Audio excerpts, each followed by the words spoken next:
twakira ibibazo abatabifise bari hanze.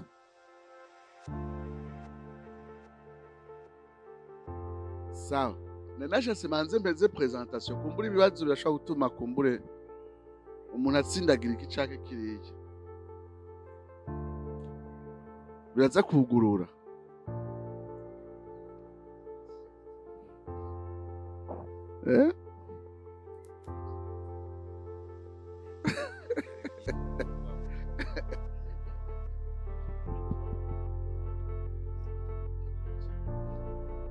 Turamuhizi yo bazi ikibazo ca mbere. Karibu nshuti yanje. Nawe Olivier. Andi wenda gubwa nyuma. Olivier ingo hano.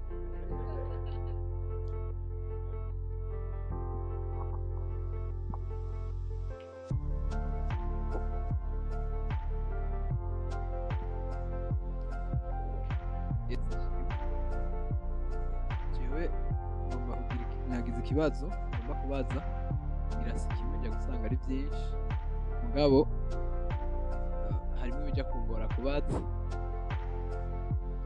kino cigwa ngira ngo ni ijambe ndacize muri buno buryo rero byangoye gutahura ndaja kubaza byinshi wihangane winyishure. Bwa mbere icyo ntera ko ni ibijanye na hariho amayinga mwaharuye mugaharura imyaka sinabitahuye neza muje kumfasha bitahura ingene ayo mayinga harurwa mugatora ijya myaka.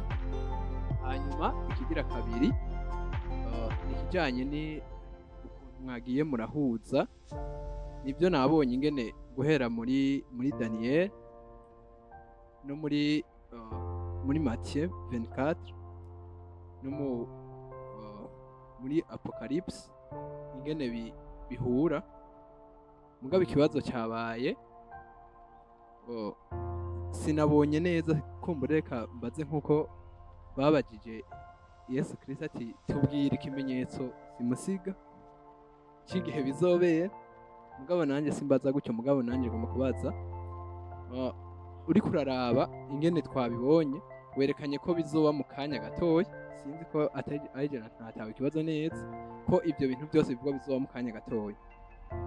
Oroke turiko turaraba muri ibyo uri kurasoma ibyo bisomwa turabona ko hari aho havuga ko hazoba abafo profete meme si nimba atari genda biraba nabi hari igihe ubona ko abo bantu menga izo muvuma zirakora n'ubunye ubu dufasha gutahura nimba bizoba mu kanya gatoya cyanke ni ikihe kimenyetso kizodutahuza neza ko ibyo bintu byatanguye. Sinabutahuye neza aho umuntu azobonera ko ibyo bintu byatanguye ikizobitumenyesha ko bitanguye sinabutahuye kumbura ngira ngo ndaje gusubira kubaza mugabo umwanda mutwishyure kuri ibi. Merci. Effectivement, la question abigishwa ariko barabaza ni kumenya lo signe sindamusiga niko batangura kubaza n'ibyo au début du chapitre 24 ndaje ndagiheretsa ngira ntangure kuri coje kuvuga wosoma nyene muri chapitre 24 nyene hajya nyene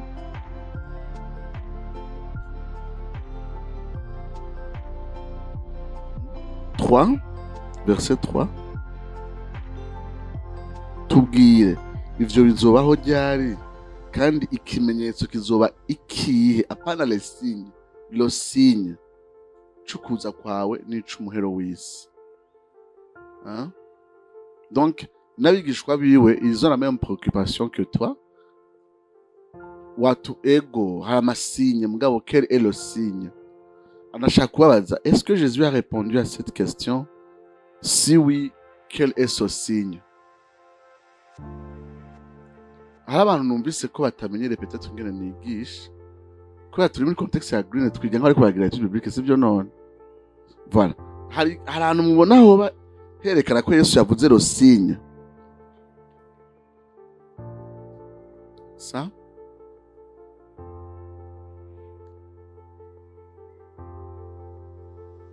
alors le signe il y en a. L'ouverture du 6e sceau irangwa n'amasigne cosmique. ok. Alors haba habaye ibindi bintu avant, ok, mais avec l'ouverture du 6e saut hano dusanga kuri 29, hanyuma y'ayo marushwa, hanyuma ya la grande tribulation, ni ukuvuga après l'ouverture du 5e saut, uwo mwanya izuba rizocura umwiza, ukwezi ni kuzoba, voilà. Est-ce que ce ne sont pas des signes? Alors bien sûr, kuri position traditionnelle twakuze batubwira baprekoniza deux venues za Jésus, apana hatarimo ya indi yo kuri Noel, bisanzwe ni 3 venues. Yaraje ubwa mbere arapfa arazuka asubira mu ijuru, azoza mu kabanga atwara ishengero, aca arigumiza mu kirere imyaka indwi, aca agaruka rero mu buryo buri explosif, aje kwestora le millennium. Nabikashijeho nako jarari ubibona muri Bibiliya. La venue ya Jésus il portrayed muri Bibiliya as one single event, apana 2 events. Iyo one single event ifise intumbero nyinshi. Abaje yalende twagira introduction, il vient pour l'église, il vient pour twaravuze ikimenyetso azobaje pour l'église, azobaje pour juger le monde, azobaje pour restaurer le monde. Twarabonye yuko umuzo wiwe niyo mpamvu uri upopulanijwe mu ijambo bita le jour du Seigneur. Alors si biza kwideconnectinga n'ivyo abaprofètes bavuga dans l'Ancien Testament. Alors ikibazo, quand les prophètes parlent de la venue y'Imana ku munsi wa nyuma, bayivuga nka événement yinyegeje cyangwa nka un événement iri explosif mu buryo bwa cosmologique. Voilà. Mugabo twebwe kubera dufise une théologie ya 2 venues za Jésus, tuzi ko Yesu aza mu gacerere agatwara ishengero, hagaca aritwara ahantu ngo rikakubita ngo mapure n'iki ngo pendant 7 ans, ngo ahantu ngo mu bukwe bw'umwagatsinda yara ngo rikitera kwera amanunza amanunza urindira nacishura kwanza. Ok, effectivement twarabibonye la fois passée muri 1 Thessaloniciens, sivyo ko azoza, muravyibuka, j'ai même toute une vidéo hajya ani azoza nk'isima par rapport y'abantu bazoba babaye séduit na niki abankurikiye muri vidéo na la paix yabaye instaurée par l'antéchrist. Narigishije ingene aho azoba avuga hari amahoro nta nkomanzi, paix et sécurité, nderekana ingene yari devise y'abaromani bamaze kwestora iki Pax Romana. Paulo ahishurirwa yuko no mu gihe c'iherezo l'antéchrist va trouver des solutions zidasanzwe ku ma crise globale y'isi, kuburyo abantu bose bazoba bitekaniye. C'est dans son sens la venue à Jésus isurprend abantu babaye séduit n'ingene l'antéchrist a trouvé des solutions. Mais ça veut pas dire que la Bible ne dit pas les signes cosmiques zo kuza kwiwe. Ico wumva gute gahora ivyo? C'est juste essayer de lire la Bible. Est-ce que Jésus a parlé des signes? Oui. Bien sûr. Nakubwiye yuko agenda progressivement. Atangura avuga l'ouverture des 4 sceaux, Yohana avuga zikorespondana n'ivyo avuga nawe avant. Intambara, inzara, sivyo? Ni ibintu ngira ngo kuvyo kuravuga ubumenga bisanzwe bihari. Mais la Bible nous dit yuko au moins avec le début de la 70e semaine tutazi ryari izotangura, ivyo dusanzwe tuzi ko vyamye bibaho hano kw'isi bizokwiintensifia bigacaractériser la première moitié de la 70e semaine, les 3 ans et demi za ya myaka indwi twavuga yo kwiherezo. Ikibazo tuzomenya ryari ko iyo myaka indwi yatanguye, ntavyo twomenya. Ça peut être un avenir proche, cyangwa même lointain, mais on ne peut pas prédire ça.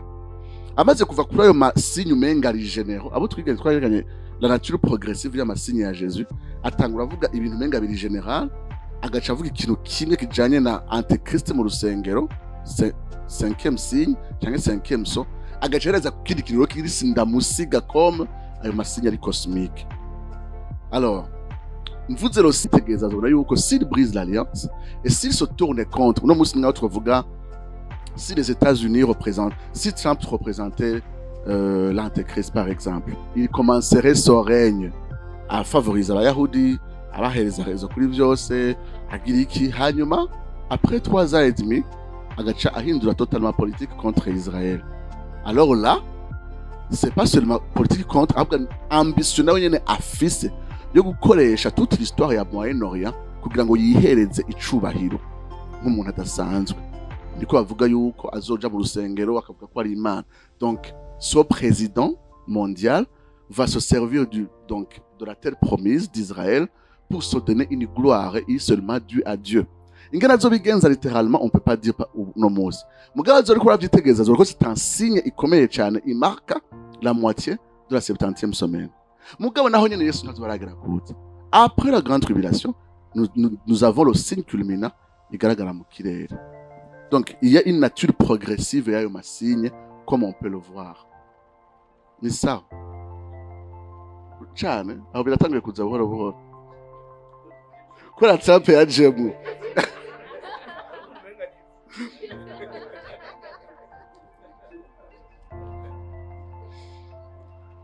Sawa.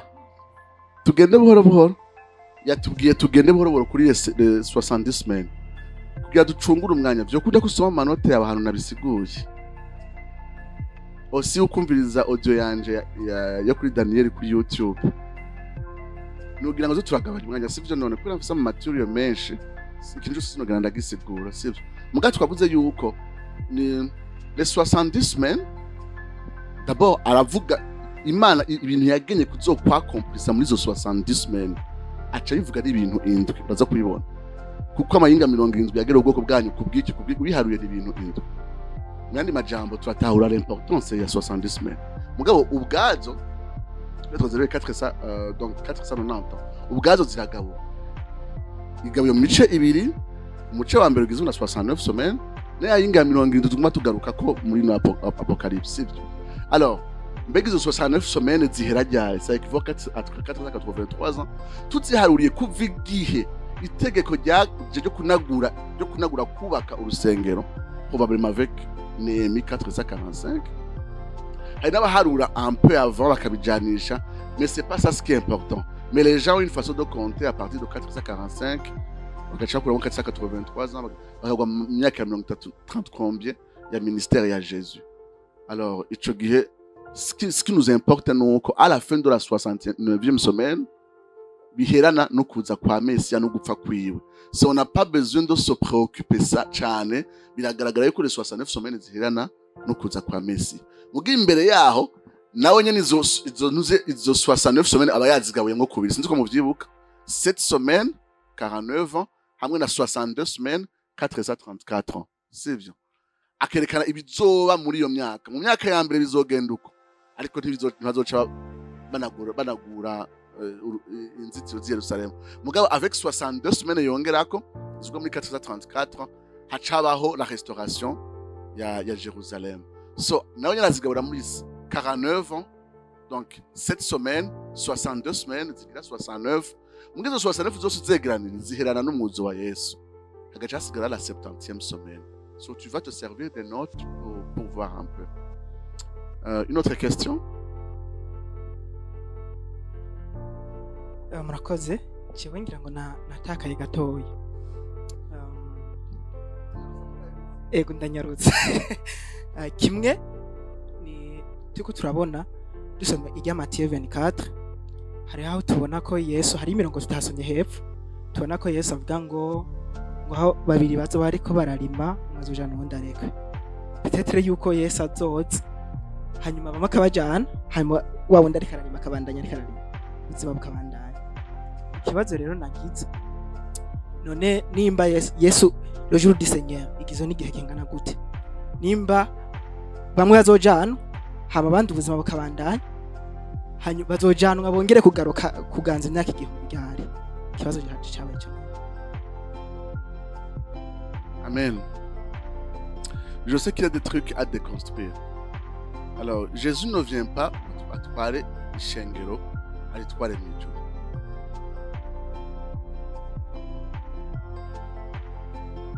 au fait tubitahure neza le jour du Seigneur ni umwanya Yesu aje hano ku isi si umwanya aje kudutwara mu ijuru ni umwanya aje guhindura ibintu ngaha ku isi kandi ari kumwe n'ishengero ico kirugira ngo kibinjire mu mutwe caranse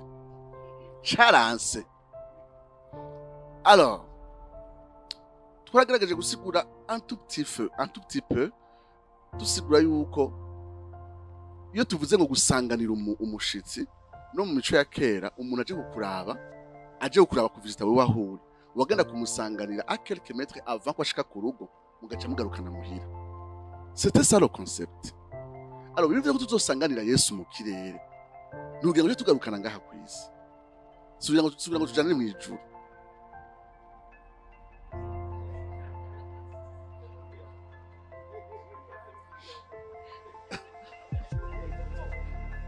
alors il y a au moins 3 mots grecs qui sobanura la venue de Jésus. Il y a l'Apocalypse, ça veut dire que la gloire est à Jésus. Ils va révéler. Il va révéler. Kubera isi nigeze ibona toute sa gloire. Hariho Epiphanie yamusanzwe muri itsi. Mbwa hariho la parousia. Parousia ryari ijambo bakoresha ku mudignitaire, un prince aje kugenderera igisagara. Bavuga c'est la parousie, ni umuntu mukuru aje kugenderera igisagara. Mwebwe mu gisagara nimwe mwaca mugenda ku irembo ry'igisagara kuja kumutegera iyari kugira muce mugaruka he mwinjirane dans la ville. Voilà. Niko bimeze. Alors la parousie à Jésus. Alors twebwe ntitumusangana mu kirere kugira ngo tujane mwijo. Tumusangana mu kirere kugira ngo tuzanane ku isi. Ça it's very much important. C'est très important. Alors, deux, yariko aravuga ati uwo musi wora umara umwanya ungana gute. Nariko ndabivuga yuko après l'ouverture du 16e so, murabizi yuko l'église Yesu acha twara ishengero bakora ivuga. Mugabo avec l'ouverture du 7e so, ni uburake bw'Imana busukwa mwese. Alors, ashaka kubabaza, est-ce que vraiment pour le moment, je vais déterminer au musi wora wengene ungana. C'est un terme théologique, le jour du Seigneur. C'est vraiment difficile de kuvuga ngo umara umwanya ungana gutya. Mugabe iconzi coco. Toute la colère, elle est envoyée sur cette terre et l'église, elle est protégée. Amen. Mugabo kandi, le dernier signe y'ubwo burake bw'Imana, c'est le chapitre 19 aho Yesu azanana n'iryo shengero mu ntambara ya Armageddon ica itwasharinga twinjiza muri règne de mille. Alors umbajije uwo mwanya tuzoba kept burake ruko burasukwa ku isi sinzi ingene ungana. Alors personnellement je commence à lire les théologiens avuga yuko uwo musi uzobungana na 24 heures. Je commence à explorer iyo thèse kuzora umwanya mutoya mugabo ushobora kuba n'umwanya munini ntavyo nzi mugabo aho Yesu azodushira ntavyo tuzi mbazo two turi pitapitsa yajya muri Mars.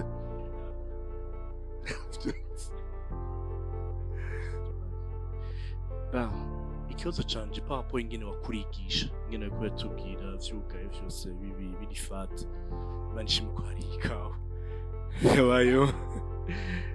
Yes, nico kibazo cyari mfise ca mbere nuva no baza kubera iki apparemment c'est aussi simple. Yesu azoza tubona ubwiza bwiwe turi ishengero ryiwe hama habe le dernier jugement tout ça. Hama oya gukubitika nibisanzwe n'uturakubititse nibaza yuko okay ego it's okay umubabaro kwa kiranso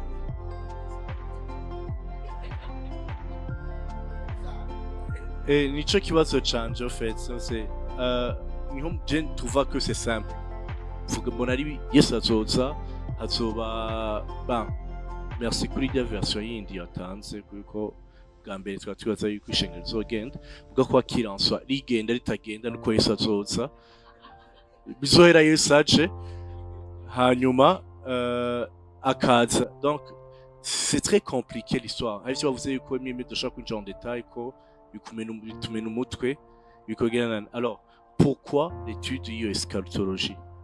Ma deuxième question, aba-israélites, donc les peuples hébreux, bafise une destin eschatologique qui est différent dans l'église, cyangwa n'indi peuple. Oui. Yego. Murakoze. Merci.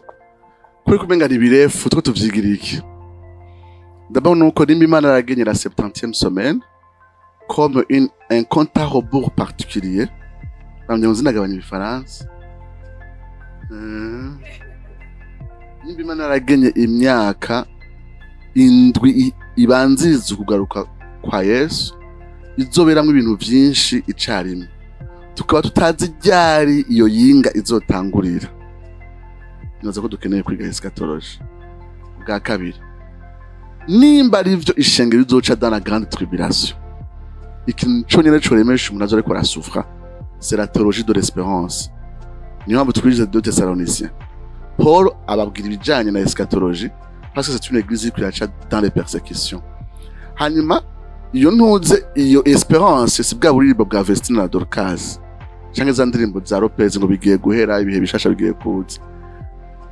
Imana yakandika bati oya kan umva hano kwisumenga ikintu gihindutse uvuye dans un état ukaja mu yindi ucuserebwa ngo ibihe bishasha as if nta bindi bihe bibi bizoza. Est-ce que does it make sense? Paul ntabwo twaravyize, Paul ntabwo agwa muri yo ntiyavuze ngo mwihangane ngo bigiye kugenda neza. Abereka yuko leur espérance ihagaze dans l'avènement de notre Seigneur Jésus-Christ. Ariho nyine bashobora gutrouver l'espérance. Apana ngo bigiye kugenda neza bigiye guhinduka.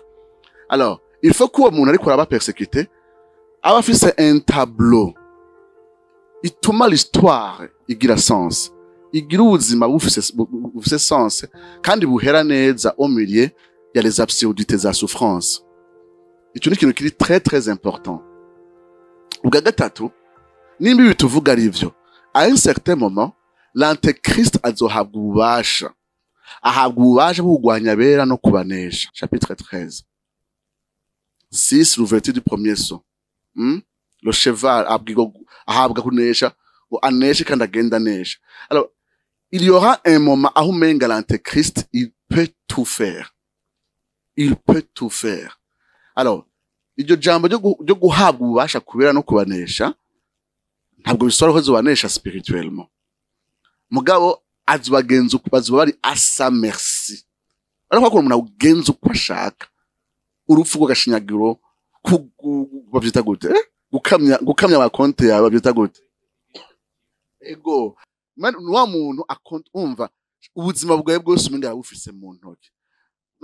Iyo image ya un leader mondial tout puissant, maléfique, et quand umenga le destin de l'église du peuple de Dieu il maboko yiwe, bisaba igicapo ca le Jésus glorieux, l'agneau qui a vaincu et qui vaincra, kugira ngo umuntu azo ariko aca muri ivyo byavuga ati naho uyu muntu umenga c'est lui qui règne.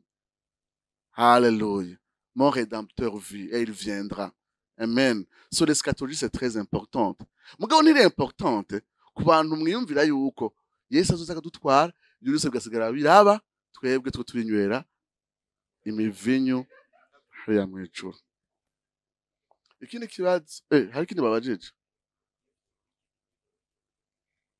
ugira ngere kwikindi umenga babajije bibiri mugabo kwige twiga eschatologie ikindi le destin kamanze ni shuicho on.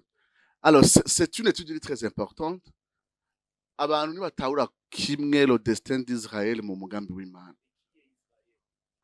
Israël, c'est le peuple de Dieu de l'Ancien Testament. Bari Gaza canke bari muri Tel Aviv.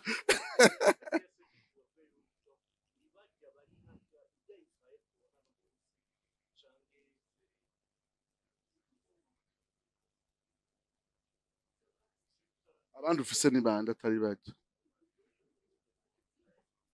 Abanyamurenge naho nyene numvise ngo n'abajuif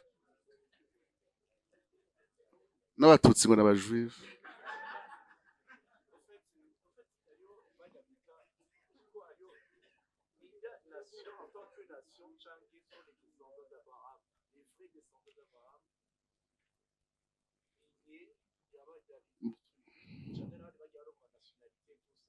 En fait, c'est nico kintu nyene.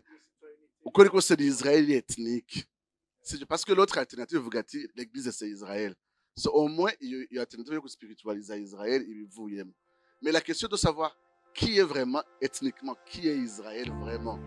Ivyo onye twabonye les 54000. Imana bashi bavuga n'amatribu bavamo. Rero yo irabazi uzobakura, sivyo?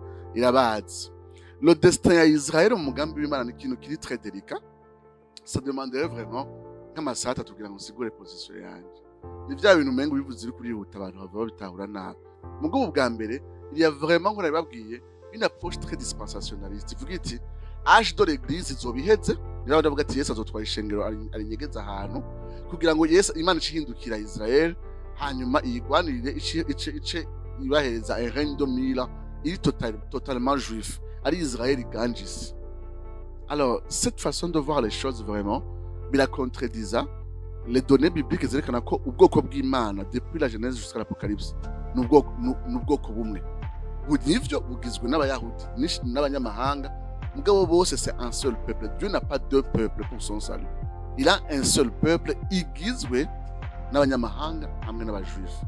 Alors, il ne faut pas instaurer un millénium pour les juifs. Deuxièmement, birica la centralité de Christ. Alors, icyo dusubira muri millennium hanyuma abayahudi akabasubira gutanga ibimazi nka kera, bagasubira kandi kuziriza ibintu nka kera, ahubwo bagakoloniza n'isi kamera gutyo. C'est une chose iri absurde kubera biritubwira yuko bwa mbere na mbere ikintu kizoranga millennium ukumenya Imana kuzokwira isi yose. Ukumenya Imana kuzogufatiye kuri Kristo no ku nganje ya Kristo no kugira kuba ciwe, non pas sur Israël et ses lois et ses coutumes. Iyo umuntu atashize izo distinction biba bigoranye cyane. Mais il y a les gens qui badashaka kwadimeta yuko Israël iguma ifise une place particulière mu mugambi w'Imana kw'isi. Dans son règne il est terrestre, il est plus ou moins un âge d'or kw'isi yose. Israël jouera un rôle très important. Ikibazo ca mbere nagize kuri urya mufrère yabajije kuri verse ivuga ngo babiri bazoba bari mu murima umwe agende, watubwiye ko bazoduga mu kirere mugabo bazoca bagaruka hano ku isi. Aho hantu sinahatamukewe neza. Hama ikindi naco kuri chapitre 20 wadusomeye ntitwanahasomye, havuga iby'intambara yabaye izoba plutôt mw'ijuru hagati y'abamarayika b'Imana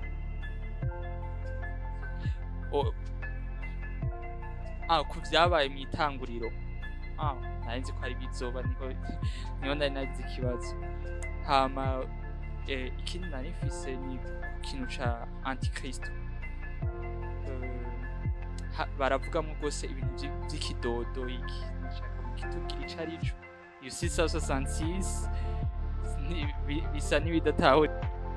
Chapitre ngo twavuga yo muri chapitre 12 umugore abona les signes Yohana arerekwa mu ijuru zimuhamena à l'origine du conflit iri kwiserurira mwihamwa gishengero. Turumvikanye. So umenga la structure ya Apocalypse yabaye interrompue. Il faut gutahura ko ayo flashback ahari mu gitabo cya Apocalypse, kumenya ryari yahabaye. Et j'ai essayé de vous donner assez de notes pour reconnaître ayo flashback na ayo interruption. C'est une des choses importantes mu gutahura Apocalypse. Naho ugira gute? Deux, yari ko aravuga ati je ibintu byuko tuzogenda mu ijuru tukagaruka, je ntabyo numva vraiment. Ndi nyene cyatu bigenze gute. Ico nzi coco la vision ya le nouveau cieux et la nouvelle terre, c'est quelque chose Imana. D'abord tuzokwabita le nouveau cieux et la nouvelle terre, c'est bien non. Mais dans la chronologie apocalyptique, ça vient après le règne du millénium et la grande bataille, c'est bien non. Mugabe ishengezo wajyamaze gutwako none zuba riri he kwijurisha n'isi shabiza kuremwa mu nyuma none mbagutwe doshuja he kwijurisha n'isi shabiza kuremwa après 1000 ans. Alors kandi iryo jurisha n'isi sha nivyo tuzobamwo en même temps namana bavuze yuko tuvuze les nouveaux cieux ntibavuze le ciel. Les nouveaux cieux cyangwa les cieux au pluriel c'est un mot Bibiliya ivuga pour parler de l'univers n'amasi ayagize, pas pour parler du ciel Imana ibamo. So il y a cette terre Imana izorema bushasha et les cieux parce que abantu ba kera ntibari bafise amalangage nk'ayiwacu ya astronomie pour parler des autres planètes n'ibindi nk'ivyo. Alors pour parler de tout l'univers, il parlait des cieux bakazitandukanya na la petite planète babako. Alors Bibiliya tubwira ko tuzoba dans les nouveaux cieux et la nouvelle terre, apana mwijuru. Ndi umutima de Jehova.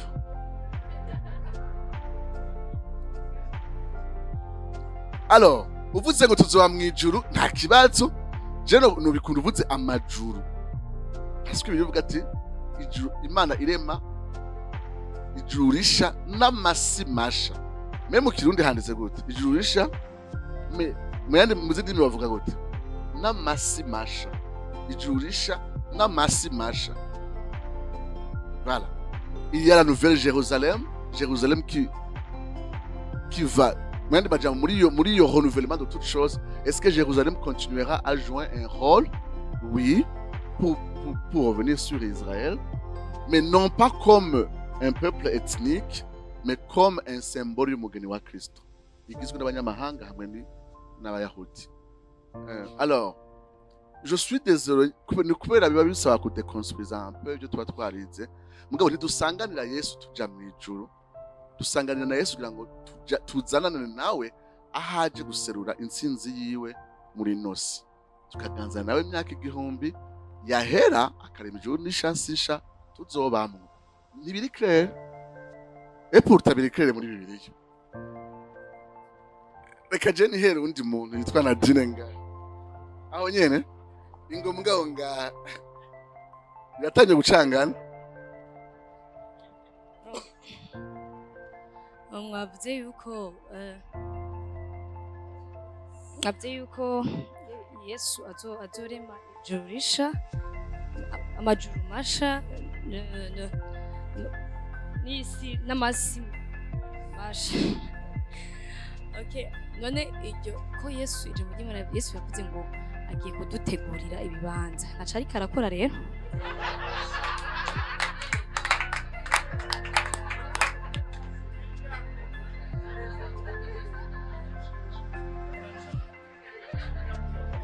Okay mugabo Ange, basi Ange namwe ngene mu vyumva hari amaso ariko baratubakira mu ijuru.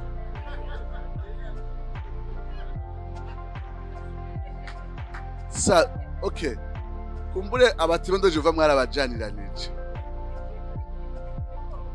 Le plan de Dieu muri Genèse,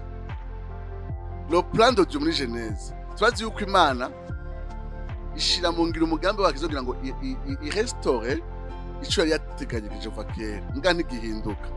Yaragereye ko tuba ku isi ikaba mu ijuru, gusa ari kiri gikomeye cyateza kuhaba usabana hagati y'ijuru n'isi bikamera nk'ibifatanye. Alors of course iyo etape nitwose umwanya wo kuyinjoyinga, kuko nagira mvuge ngo les enfants baci bakora icaha, mugabo le type nos parents baciye bavyonona. Alors bamaze gukora icaha nitwose umwanya wo kwinjoyinga iyo visite iyo proximité entre le ciel et la terre. Mugabo Apocalypse, qu'est-ce que Jean abona ngo mbona Yerusalemu yururuka iva mu ijuru. Mani majambo abona hariho un lien étroit entre le nouveau ciel et la nouvelle terre, hamwe n'ijuru Imana ibamo. Alors ingene iyo relationship izoba imeze ku buryo uri dans le nouveau ciel et la nouvelle terre, en même temps uri dans la présence de Dieu, kandi en même temps utari muri rya juru ry'Imana, ivyo n'Imana izingene bizoba bisa. Mugabo ntitufise igicapo neza kwe canyarutse kwinjira mu isi, ubwo busabane bwari kuba hagati y'ijuru n'isi iyo satani atavyonona. Ni sawa ubundi atarabaza.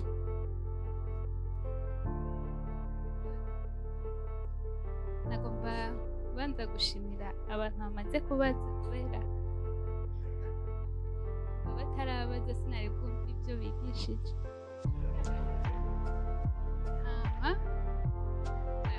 ikindi nagomba kubaza twumvise ko Yesu atazoba aje kudutora ngo tuje mu ijuru. Jesi msi ikibazo c'aho tuzoba kubera aho tuzoba hose kazima tuzoba turi kumwe. Ahubwo nagomba kubaza nakahe mbega hariho akarusho canke ingaruka ku bazoba hariho abazoja kumusanganira nibagaruka uwo munsi ntaco, mbega abatazoba bagiye abazoba bagumye aha mbega bazoca babaho gute, mbega bazobandanyana ubuzima nawe co kimwe n'abagiye kumusanganira canke nizihe ngaruka ku bantu batazoba kuri bamwe bavuga bazosigara mu murima batazoronka ako karyo ko kuja kumusanganira. Ubwa mbere ho tumaze twadimete yuko abatazoba bagiye la plupart vont mourir sous les coups de la colère de Dieu. Abatari bakeya. Deuxièmement, abazoshobora gusubiva gushika intambara ya Armageddon quand Jésus reviendra, nanye ntazopfa abantu benshi cyane. Parce que ça fait partie aussi, il y a le dernier jugement y'Imana ku isi. Ico gihe les grandes villes zo ku isi mwumvise zo kwiyekrola, il y aura des choses zerekana ko Dieu est en train de juger les pécheurs. Abo bapfuye rero Yohana ngo ntihabona bazutse kiretse umunsi wa le jugement dernier. Mu manota naberetse abantu yerekwa ngo bazuka kugira ngo baganze na Yesu kuri millennium nabaciye mu bihe by'ihanga. OK? Alors, est-ce que ikibazo kikomeye yari est-ce que muri millennium hazoba abantu b'abanyabyaha? Nicyo kibazo gikomeye ndibaza. Mbega y aura-t-il des survivants pécheurs pendant le millénium? Alors la Bible il yerekana que oui. De deux, il yerekana yuko le millénium sera ibihe bidasanzwe byuko l'impact ya Église et l'Israël byatenya le monde no kuri abo basurvivre. Et la plupart ko bazohindukirira uhoraho pendant le règne ya millénium. Muga abona abantu bazoba bapfuye physiquement kuko benshi bazoba bapfuye pendant les coups de la colère de Dieu. Byiza nogeza ngaho kwishura kubera none inyisho ziri breve nizo ziri clair. None ushaka ngiriki kubera millennium nawe ni kindi cigwa mwoza twiga millennium gusa tufata tugeranya ama passage ya Ancien Testament na Apocalypse 20 tugafata umwanya wo kuvyigira hamwe. Abakibicunguza amaraso yabo Jesus Christ. Urabona ikintu ingene kimeze enda bereke les pré-tribulationnistes kwira bamaze gutwara ishengero avant la grande tribulation bakavuga ngo ryaduze. Yohana gaca yerekwa amasinzi kandi akavuga ngo yaciye muri grande tribulation. Nta yindi explication bafise yo kubisigura atari kuvuga yuko bajya abantu Yohana abona ari bazoba bicunguruje n'amaraso yabo pendant la grande tribulation. Parce que c'est la seule alternative basigaranye. Mais ça n'existe pas. Tukizwa n'amaraso ya Yesu rimwe rizima. Nta bindi. Muri millennium bazoba bacungura n'amaraso ya Kristo bamwizeye au travers l'évangélisation. Mbere bavuga yuko baba 144 000 bazojouer un rôle très très important muri évangélisation. Baba juif. Oui. Tunyarutse. None nibiza guhera ibibazo. Ni une veillée dans l'eschatologie.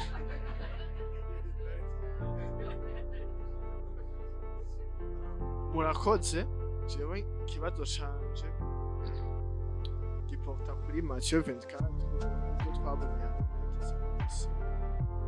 Matthieu 24 umengo abantu bazoba bari mu buzima busanzwe hama enlèvement umugenzi wa Kigali we wagiye je numva umengo bazoba bari mu buzima busanzwe avant que l'antichrist agisse cyane iki rero ikibazo canje antichrist par rapport ya enlèvement ryari azoboneka ryari twarabonye muri Thessaloniciens yuko ari kimufashe n'ibiki twaragerageje kubiganirako bamwe bavuga ngo ni le Saint Esprit abandi ni l'église est-ce que muri ivyo ni ibyaha twaronse umuco neza hama jewe ko nipansha ku ba prétribulationniste ko ari amapopo bafise bavuga yuko muri ivyo vyose hariyo secular hote bavuga ko ari l'église hama yuko hazoba ari ubuzima busanzwe turi mu buzima busanzwe hama umuntu aze anyakugwe hanyuma baca babandanya hama l'antichrist aca aseruka baca baba muri ivyo bihe antichrist abaseduize hama biga byose bica biba muri les 7 ans nibaza ko ikibazo kijanye na abantu bazonyakugwa hanyuma bamusanganire hama eske bizoba rya par rapport à l'antichrist ni cyagiye gifasha l'antichrist ko seruka ivyo byose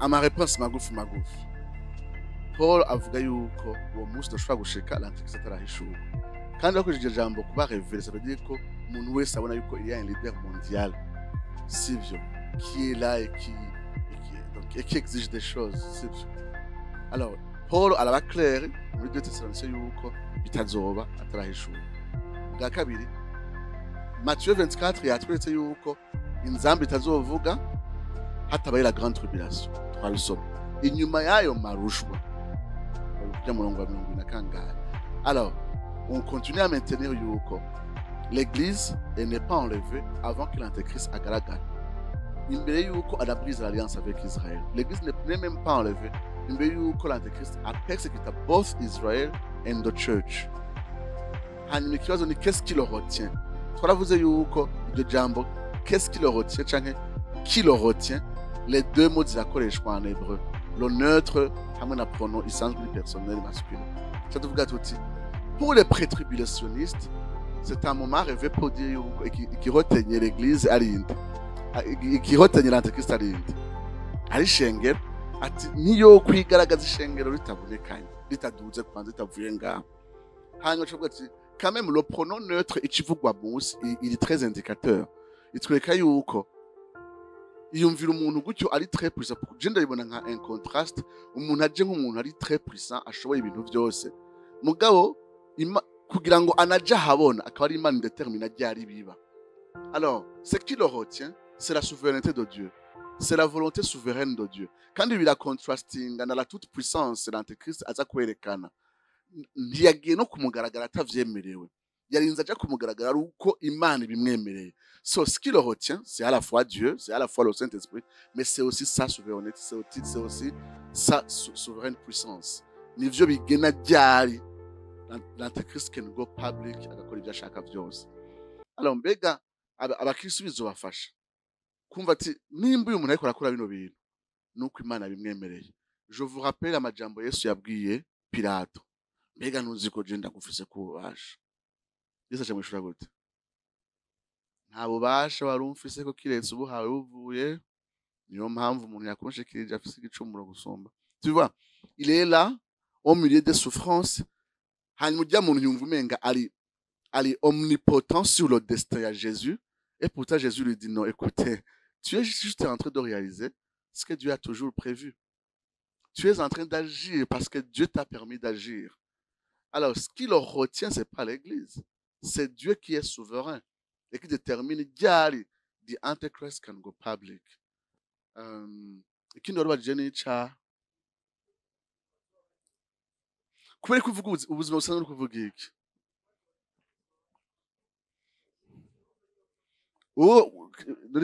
ivyo kurima hari ingorane ntibisa naho mengazo bari muri tribulation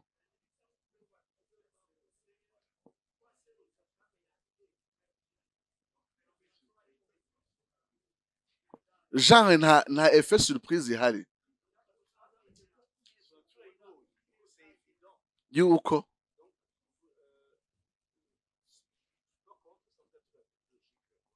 Mm. Oui, d'abord, là, la logique des séquences, muri Matthieu 24. C'est pas clair que l'Église s'est enlevée après la grande tribulation. Mm.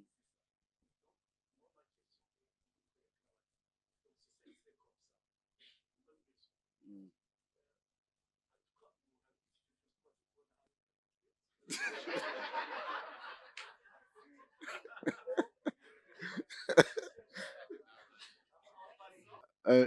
Ok, nous, vu qu'on a fait surprise, d'abord, je pense que on exagère l'effet surprise. Il y a enlèvement de l'Église.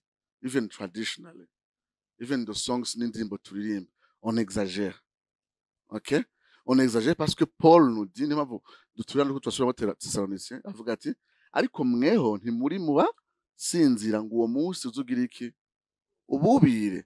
So, est-ce que pour les enfants de Dieu, uwo munsi, c'est une surprise? Sinibaza.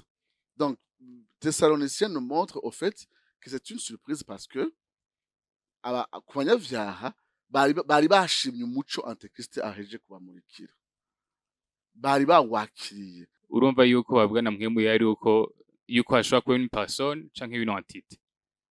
Urumva ki subjectif nawo nyishura, urumva ntikiri objectif, no kwisha objectivement. Rero hari ikindi kintu bavuze ati yuko zizohura na Yesu mu bicu. Ikibazo cane cari iki, tuzomarana umwanya ngana gute mu bicu na Yesu? Naho bari bakibajije, urumva umwanya ungana gute? Bavuze ngo hari umunsi uhoraho, hanyuma ngo hari ama indicateur yuko Yesu ageraze, hariyo apostasie, hariyo na l'avènement de l'antichrist. Rero ikintu ca avènement de l'antichrist muri bakoresha terimi ihe muri Bible, révélation. Rero révélation baratubwira yuko azoza avuga ibintu vya paix na sécurité, urumva mbwa ntibisigura yuko azoba yatanguye hamwe. Rero ishengero ashobora gukanguka hataraba tribulation.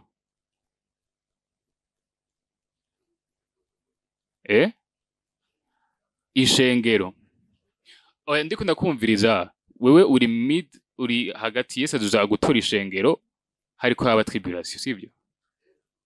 Après la grande tribulation. Okay. None nimba azoza gutora ishengero inyuma y'ihamwe après la grande tribulation, donc ishengero tuzohura na Yesu mu bicu, sivyo? Hanyuma uwo mwanya wo kugaruka ngaha kw'isi okay, ikibazo canje ndiko ndasimba, tuzomara mwanga no gute mu bicu wo kwishura objective, kubera wavuze ati ngo nta bugeni bushobora kuba, urumva byose bitaratuza, byose bitari mu mahoro. Ngo urumva hariyo verse mu Musiguzi mbana nakibonye hega baje. Musiguzi 9 aba ngo icahozeho nico kizobaho, kandi icakozwe nico kizokogwa, kandi nta kintu gisha kiriho musi y'izuba. Bisigura kenshi bakunze kuvuga ngo kandi biranditse Ancien Testament ni image canke ni ombre y'ivyabaye muri Nouveau Testament.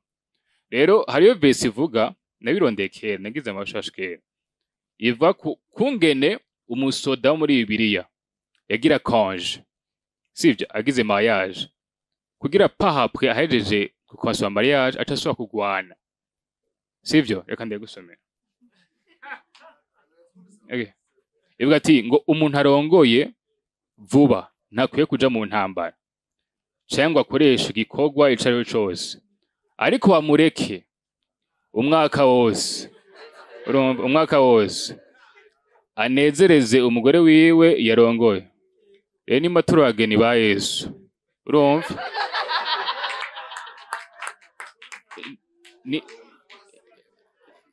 jewe sinzomurekura kabisa, sinzomurekura iyo myaka indwi idaheze, nibishoboka. Rero mfise ibibazo byinshi mugabo reka ngeze ngaho. Iyo byari principal question. Amen. sinzi ko Jim hanumva abarimvyi bavuga Jehova Sabaoth, l'Éternel des armées, tukakivuga nyene sinzi ko tuba tugitahura, mugabo c'est un nom ivuga cyane cyane Yesu. Na ca gihe aje avant la chute ya Jericho, akiyereka Yosuwa akaba turiyine ngo ati genda umugabisha w'ingabo z'Uhoraho. Sinzi ko turi experimenta Jésus, mwe mumuzi nk'umuenseignant nivyo, mumuzi nk'umutipe nyene humble de cœur. Man, c'est un combattant militaire akomeye. Et une des choses Imana nzoduhereza kwitegereza ni gutabarana nawe. Nimba ivyo it doesn't excite you, jewe it excites me. Yuko ntazobaje kuntwara ngo antware muri vacances. Azoba aje kuntwara kugira ngo mbe le témoin de sa victoire, kugira ngo participer à l'éclat de ses victoires. Kubwanje nzomwadora comme l'Éternel des armées, nzomwadora comme umugabisha w'ingabo z'Uhoraho. Ico ni ikintu tutarabona, yego turabona tugwandirira, turatubwira iki mugabo à la fin des temps tuzomubona ari kuri cheval blanc agwana intambara mu butore, mu ruhanga rwe handitse ngo fidèle, chapitre 19, sivyo, aserura ubutware bw'Imana gushika twinjiza dans un règne long, tuvuga 1000 ans, mais ça va être un règne très long. Kandi aho hose tuzoja kubona inganji yiwe y'amahoro n'ubutungane. Sinzi rero ico wumva uzomufatira ngo akwereke. Je mugabo nzwanjyoherewe kubona ubutore bwiwe nk'umugabisha w'ingabo z'Uhoraho. Ndatinya kuvuga imbere abantu mugari kangerageze.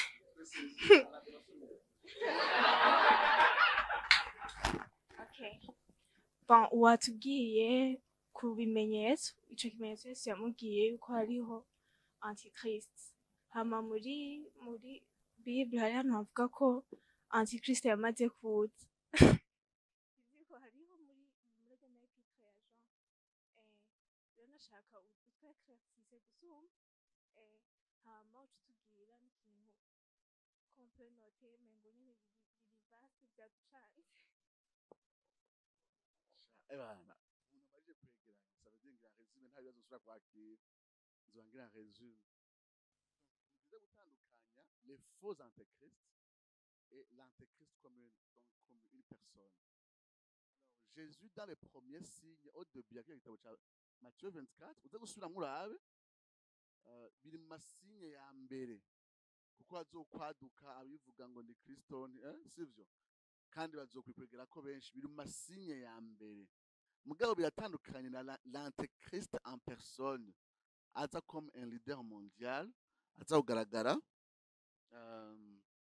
cyane peut-être gusumba nyuma ya 3 ans et demi za mbere ya myaka indwi ya la 70e semaine. Mugabo ico niyumvira ko ushatse kuvuga ni kandi twe twokwibaza, il y a toujours des faux enseignants, harabigira Kristo n'ubu barahari muri Asia, muri Afrika, muri Amérique latine na hehe. Mugabo disons que avec le début de la 70e semaine abantu bigira Kristo bazoba ari benshi cyane. Mugabo je manda babaza izi nyinshi zigana zivuga ngo je ndi Kristo, ngo ndi Imana, ndaganza ndi iki, buriya nta sano bifitaniye n'ivyo onye. Non, wibuke yuko ijambo anti ntirisobanurwa gusa contre Christ, mugabo bisobanurwa aussi à la place de Christ. So l'antéchrist ne vient pas seulement pour dire kugwanya Kristo, non, il vient aussi, il convoite être Christ, il veut être à la place de Christ. Alors turatwigisha ingene izi nyigisho zihera kuri identité yacu muri Kristo Yesu, zigera zitangiye gusa na le mouvement ya nouvelle âge itahereye no mu vy'Imana, mugabo bivuga ingene umuntu wese abishatse ashobora kurealiza sa propre divinité. Je peux vous donner des livres z'abapagani zuzuye, uzumvirije umengo uri kumviriza inde, ukumviriza bajya bose muhara mwumviriza, nagenda ndabavuga barabafashije kera utuntu tumwe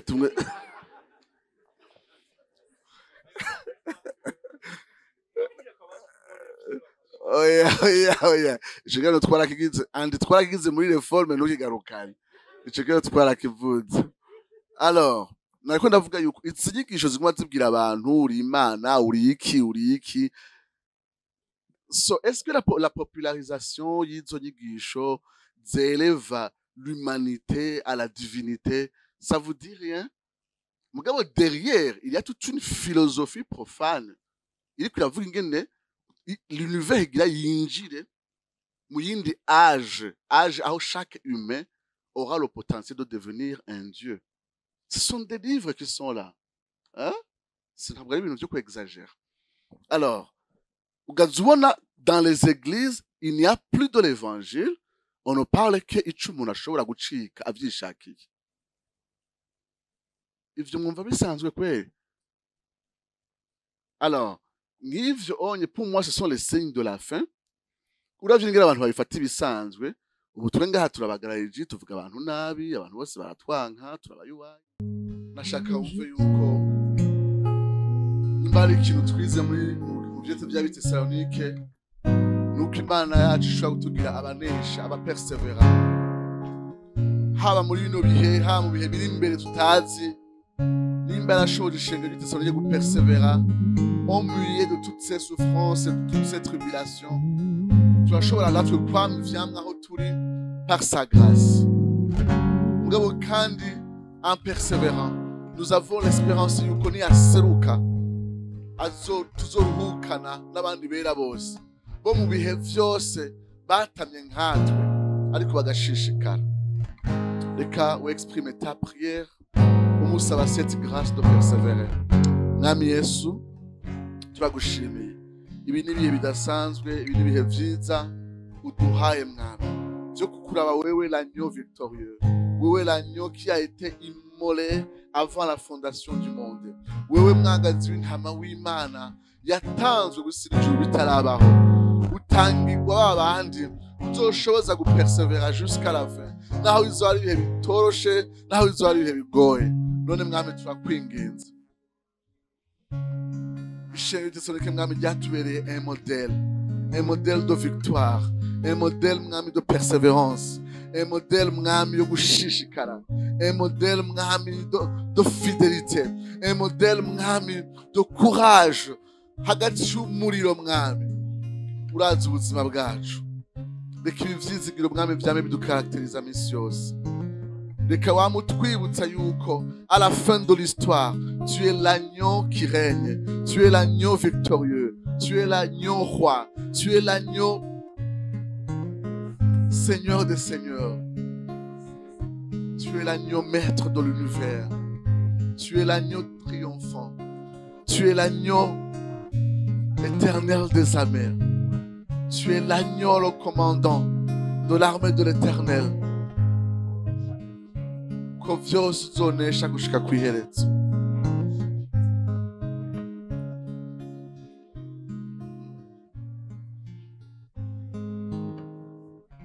Hallelujah.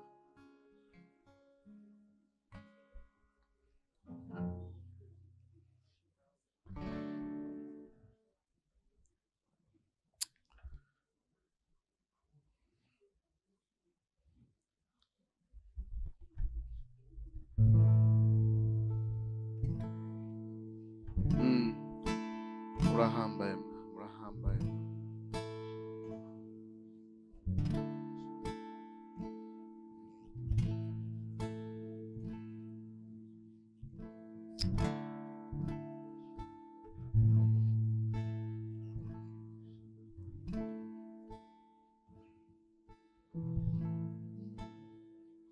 Ivyizo vyacu tubishize muri wowe mwami. Whatever comes our way, oh God, utudushoboza kunesha no kupersevera jusqu'à la fin.